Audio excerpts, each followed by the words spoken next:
Somewhere in my collection of childhood memories, there is a hardware store. An old-fashioned hardware store with wooden floors and lots of interesting things on the shelves, and that smell that can only be described as an old-fashioned hardware store kind of smell. A blend of rubber boots and baby chicks, metal buckles and leather straps, fresh lumber, finishing nails, and one other smell I can't quite put my finger on. Maybe it is the smell of seed corn in galvanized metal buckets near the front of the store, because that is always a part of this memory. When I was a boy, I would sometimes go with my father to the hardware store, and in the springtime, after he had found whatever it was he was looking for, while he was paying for it, I would squat down and thrust my hand deep into one of those buckets of seed corn. And those smooth, cool seeds would give way around my hand and then close in again around it. It is a vivid memory. And maybe that is why it comes to mind every time I read this passage from John chapter 12. It's not seed corn Jesus is talking about when he says in verse 24 that unless a grain of wheat falls to the earth and dies, it remains alone. But it is a kind of seed. And that's why I called Lynn Morrow last week to ask for some help. Lynn is one of our deacons here at First Baptist Church. He's one of our most faithful ushers, and to top it off, he has a PhD in botany, which is the main reason that I called. It was on a Wednesday, and I asked if he would be willing to stop by as he came to church for our weekly supper and the worship service that would follow. Could he just stop by in the afternoon to talk to me for a little while about how seeds germinate? How much time do you have? Lynn asked.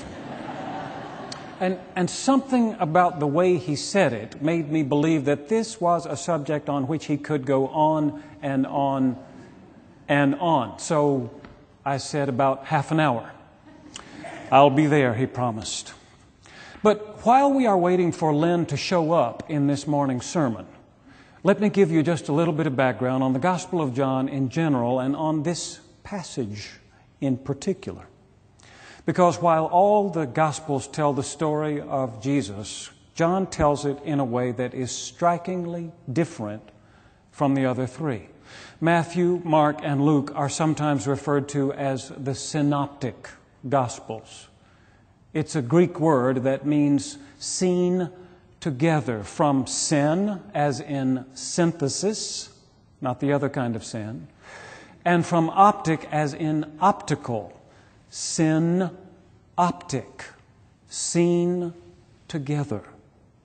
The synoptic Gospels can be seen together, but John is in a completely different category. The difference between Mark and John, just for an example, is like the difference between looking at a Norman Rockwell illustration and a painting by Pablo Picasso.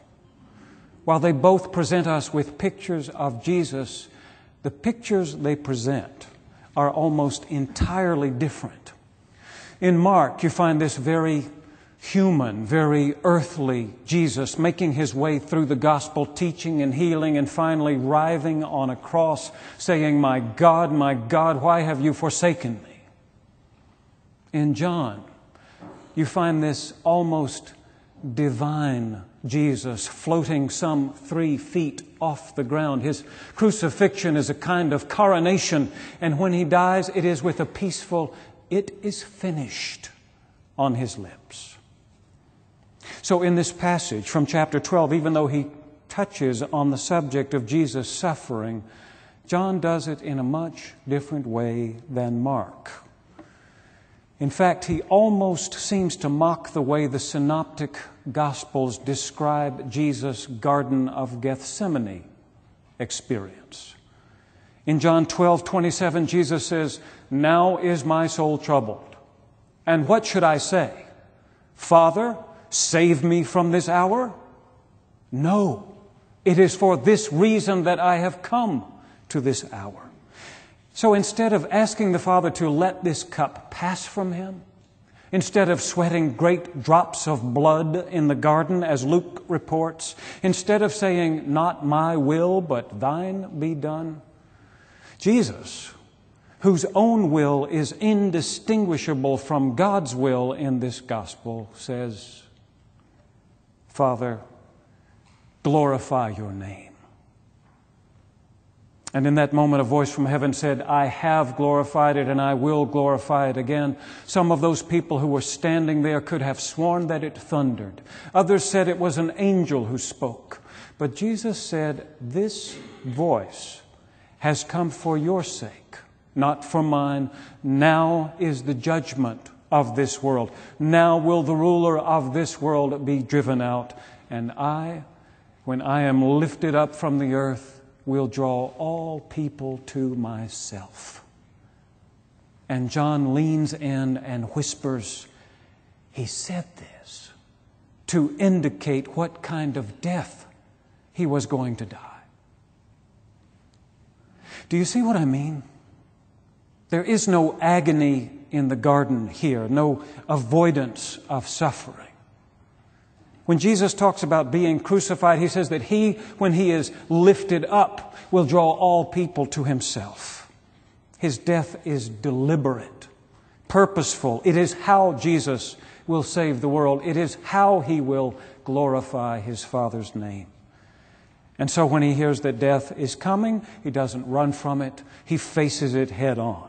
It has been part of the plan from the beginning.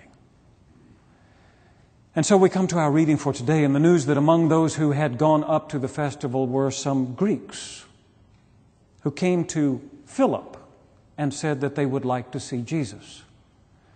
Philip found Andrew, and then he and Andrew together went to Jesus. "Lord," they said, "there are some Greeks here who would like to see you."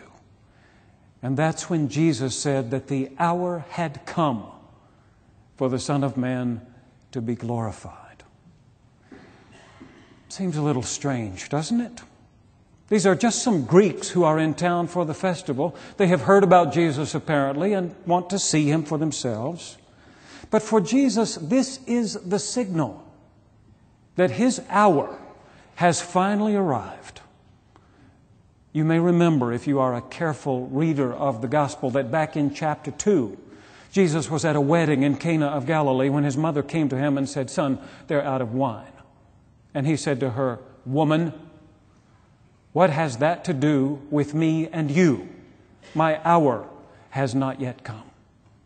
Of course, if you talk to your mother like that, your hour might come sooner rather than later. What has that to do with me and you? My hour has not yet come. But here, 10 chapters later, it has come. And it doesn't have anything to do with turning water into wine. It has something to do with these Greeks who are requesting an audience with Jesus. I've consulted all the commentaries. In the end, I can only assume that Jesus took their request as evidence that word about him had now reached the whole world. And for him that served as a sign that the first part of his mission had been accomplished.